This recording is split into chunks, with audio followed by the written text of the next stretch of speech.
Bonjour à toutes et à tous et bienvenue sur Top Actu Local, votre nouveau média 360 degrés au cœur des territoires. Et oui, ce nouveau média que vous pouvez retrouver sur Internet, en podcast, en télévision ou encore sur les réseaux sociaux.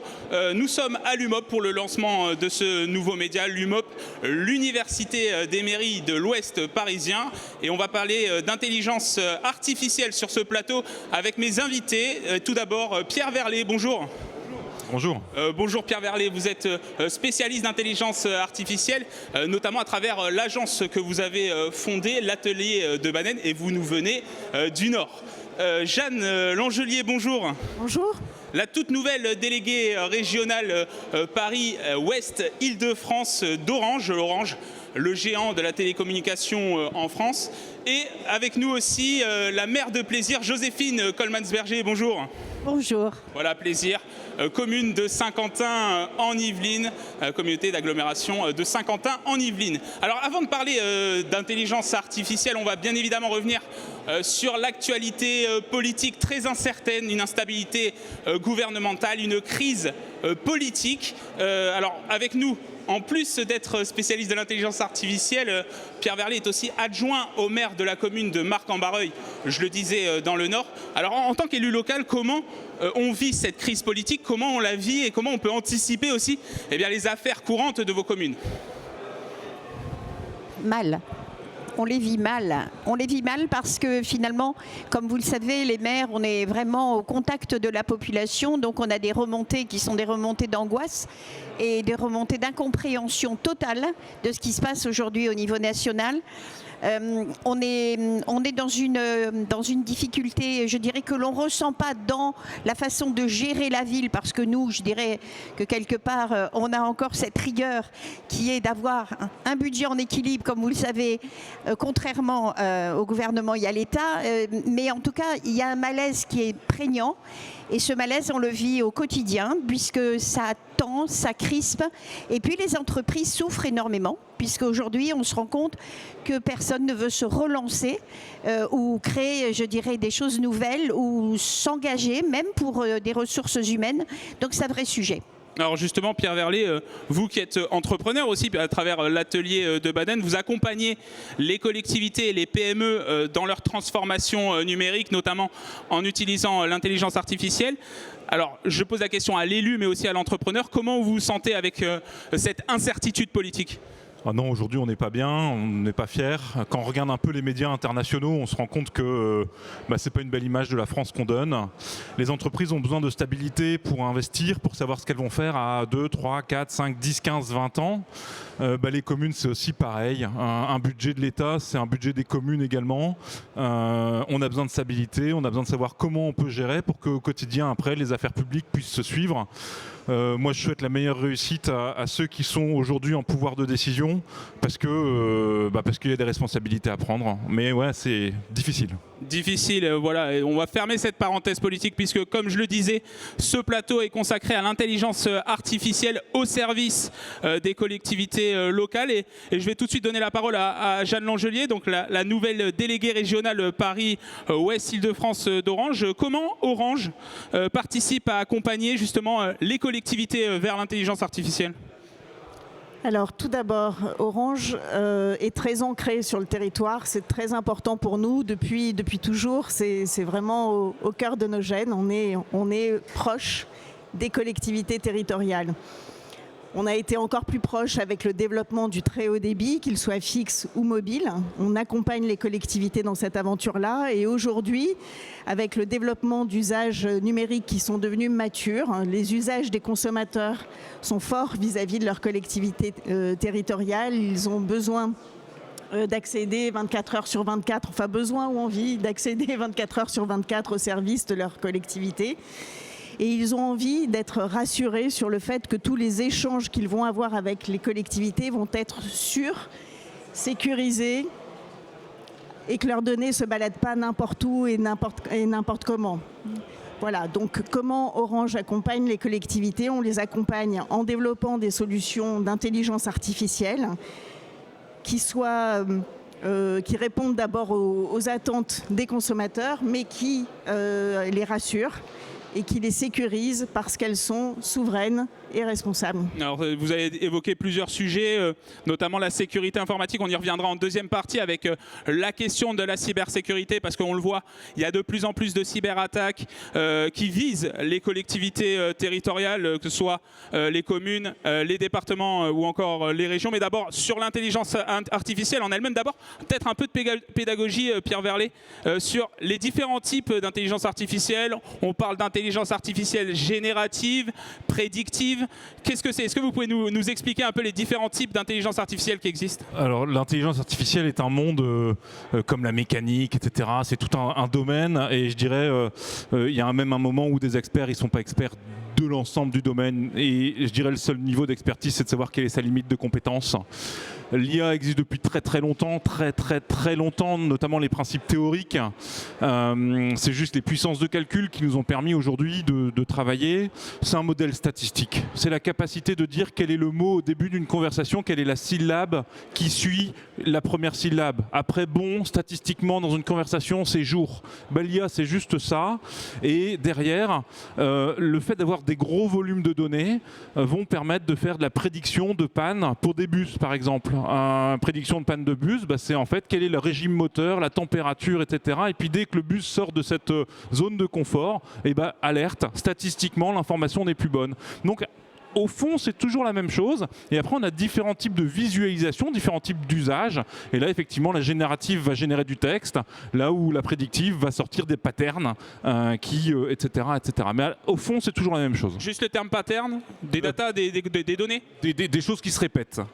Des choses qui se répètent, voilà.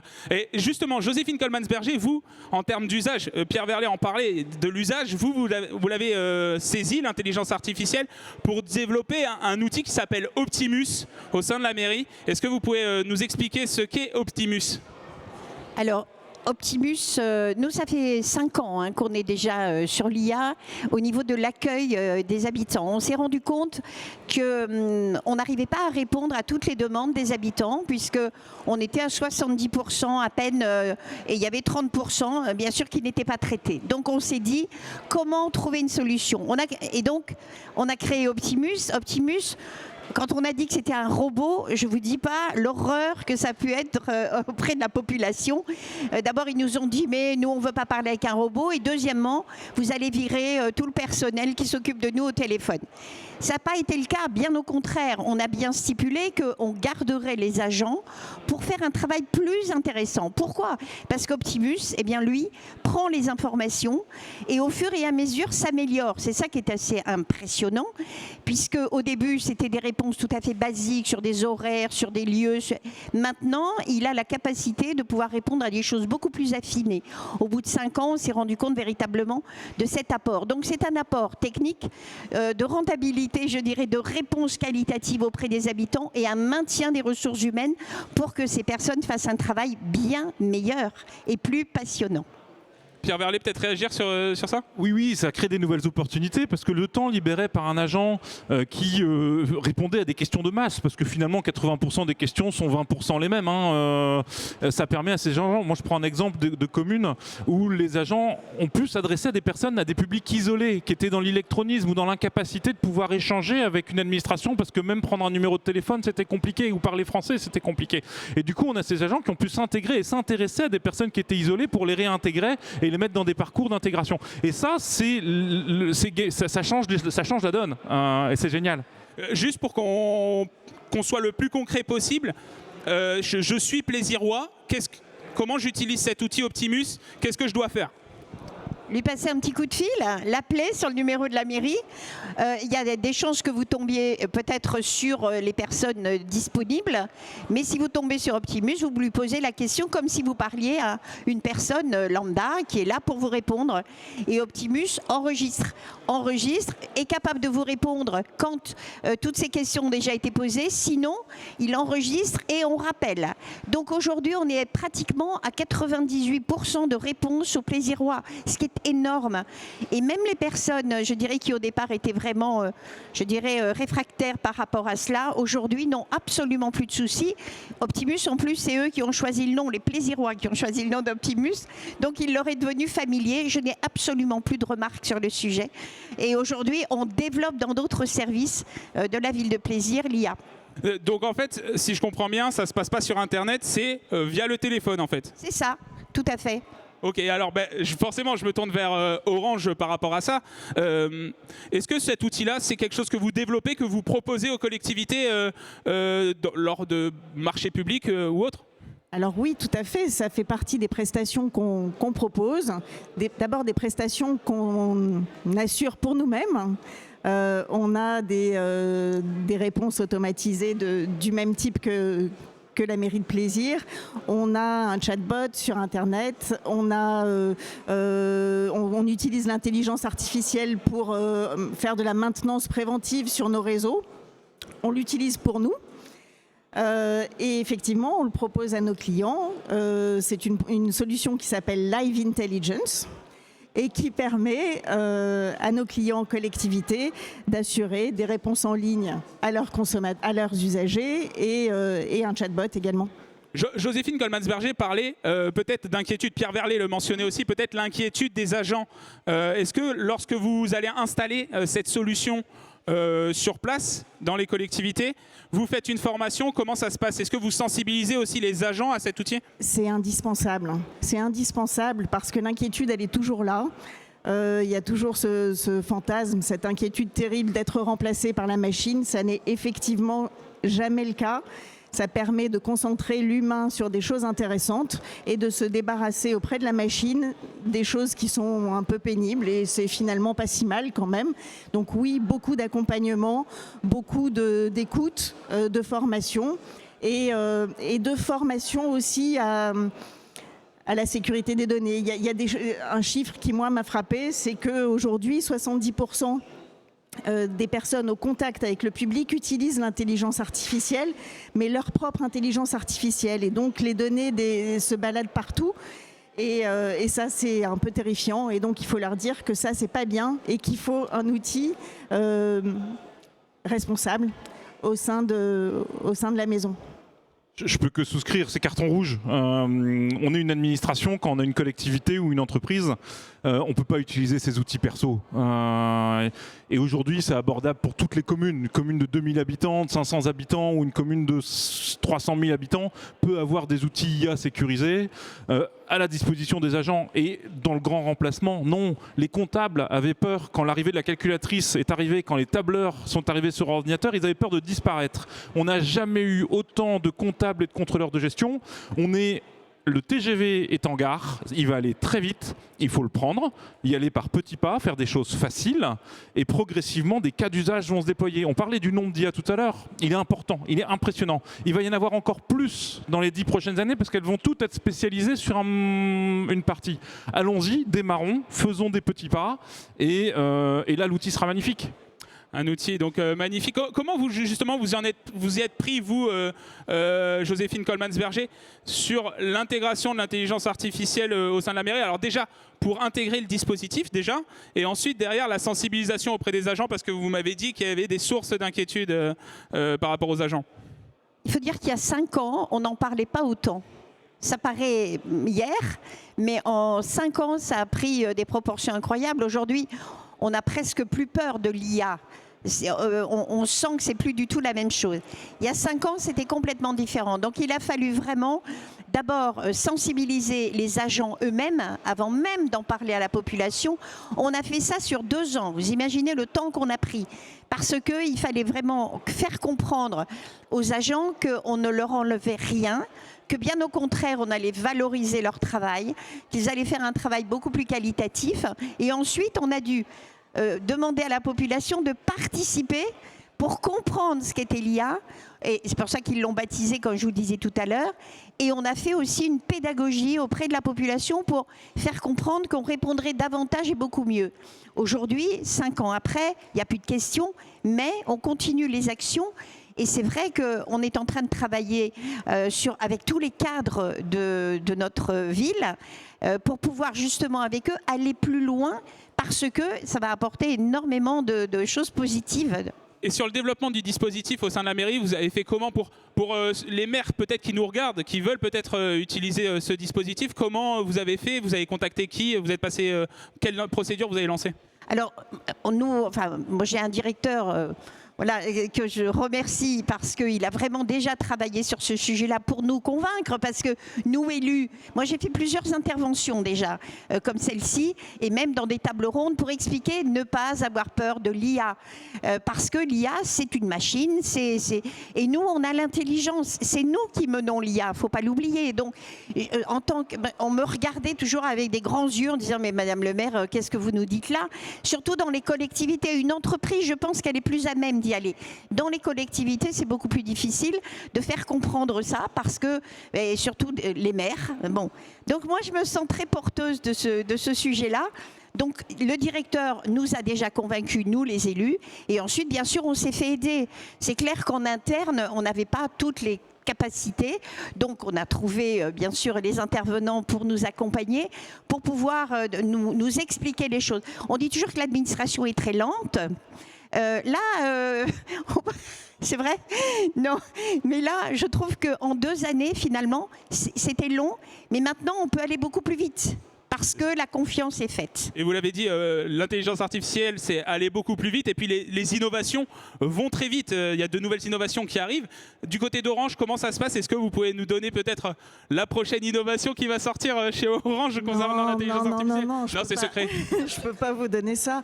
Mais effectivement, une fois qu'on a mis en place l'IA pour améliorer le service rendu aux usagers, à l'accueil des usagers, où on a testé l'efficacité de cet outil, il y a pléthore de projets qu'on peut ouvrir, croisant les données de circulation à l'intérieur de la ville de Plaisir pour créer les points de collecte, de ramassage des déchets. Je dis vraiment n'importe quoi, mais le champ est hyper large. Pierre Verlet, peut-être dans le Nord, est-ce que vous avez vu déjà des usages qu'on ne connaît pas encore? Des usages qu'on ne connaît pas encore, j'ai tellement d'usages en tête, mais j'ai du mal à imaginer que d'autres... Il y en a une, si vous deviez... Non, mais pour apprendre à conduire, il faut conduire une voiture. Donc il faut doter ces agents d'outils performants qui permettent d'utiliser l'IA. Et là, on met le doigt dans un engrenage, et je dirais juste l'IA générationnelle, parce que les entreprises vont s'occuper des IA spécialisées pour le transport public, pour le contrôle de la voirie, il y a plein d'initiatives formidables pour détecter des nids de poules, etc. Dans le privé, au sein de la commune, j'aurais tendance à dire donnons des outils aux agents qui vont expérimenter, et puis il ne faut pas avoir peur de jeter. On prend une idée, on la fait, ça marche, on itère, on recommence. Ça ne marche pas, on abandonne, on fait autre chose. On itère, on recommence. Et se mettre dans ce processus itératif qui est peut-être celui des startups, mais qui est très compatible avec le mode de fonctionnement d'une collectivité, parce que chaque agent peut prendre sa responsabilité sur un sujet et le tester. Bah ouais, ça c'est l'idée géniale. Et après, il faut l'encadrer. Parce que c'est comme l'ordinateur. Il y a une charte d'utilisation des outils informatiques, il y a une charte d'utilisation des outils de l'IA, c'est sain. Un dernier sujet très rapide, parce qu'on arrive bientôt au terme de cette émission, sur la cybersécurité. Alors, peu de temps, mais pourtant c'est un enjeu crucial aujourd'hui pour les collectivités et pour les entreprises françaises, puis même mondiales. L'intelligence artificielle peut-être créer, c'est un nouvel outil qui peut apporter des vulnérabilités par rapport à la sécurité informatique. Un mot très rapide, Pierre Verlet, sur ça, sur comment justement faire face à ça, et pour les mairies, peut-être pour les conseils départementaux, les conseils régionaux, comment doivent-ils s'armer face à cela? On a commencé avec de la politique, faire un peu de politique. L'État a mis en place des outils de cybersécurité absolument passionnants avec la gendarmerie, la police nationale. Donc j'invite toutes les communes à faire l'audit de sécurité, soit de la gendarmerie, soit de la police nationale, et de lancer un appel d'offres sur la cybersécurité. Je me souviens plus, je sais qu'Orange en présente et d'autres acteurs le présentent aussi. C'est formidable. C'est quasiment 100% remboursé par l'État. C'est indispensable. Les menaces sont graves, les menaces sont lourdes, elles ne font qu'augmenter. Et l'IA, pour moi, n'est pas le danger. Le danger, c'est les attaques man in the middle. C'est l'humain dans le milieu qui est la plus grosse menace pour la sécurité informatique de nos communes. Joséphine Coleman-Verger, sur ce sujet, Vous avez formé vos agences, je suppose, sur ce sujet-là. Oui, et c'est là qu'on se rend compte qu'il faut un très bon DSI, un très bon directeur des services informatiques du très haut de gamme, qui soit vraiment dans le sujet, parce qu'aujourd'hui, on a des données qui sont des données importantes, et dans tous les secteurs, que ce soit une mairie. Moi, je sais que je suis au niveau d'un conseil de surveillance présidente de l'hôpital, et on a eu à Versailles, justement, ce genre d'attaque. Je vous avoue qu'il vaut mieux anticiper plutôt que de subir. Hein. La ville de Lille, pendant un an, on a eu des... Et encore, ils ne sont pas sauvés. Ça fait plus d'un an. Et parfois, c'est retour au crayon, au papier, parce qu'on ne peut pas utiliser les outils informatiques. Fax, gardons un fax dans nos... Jeanne Langelier, sur ce sujet de la cybersécurité, Orange, acteur forcément de la cybersécurité, notamment engagé dans le campus cybersécurité à la Défense. Tout à fait, vous le faites mieux que moi. Et simplement, peut-être pour conclure, je voudrais dire que à l'aube d'une nouvelle mandature, c'est sans doute le moment pour toutes les collectivités locales qui n'ont pas encore pris le train de l'IA, de la cybersécurité, de se poser vraiment sur ces enjeux-là et de le faire avec un partenaire sûr et responsable. Et voilà. Merci à tous les trois. Je rappelle donc Pierre Verlet, expert en intelligence artificielle et accompagnateur du numérique pour les entreprises et les collectivités. Jeanne Langelier, la nouvelle déléguée régionale au Paris Ouest Île-de-France pour Orange, et Joséphine Coleman-Berger, maire de Plaisir. Merci à tous les trois. L'actualité continue. Top Actu Local, le nouveau Média 360 que vous pouvez retrouver sur le site internet, les réseaux sociaux, la télévision et en podcast. On est ici à l'université des mairies de l'Ouest parisien, au Port-Marly, aux Pyramides.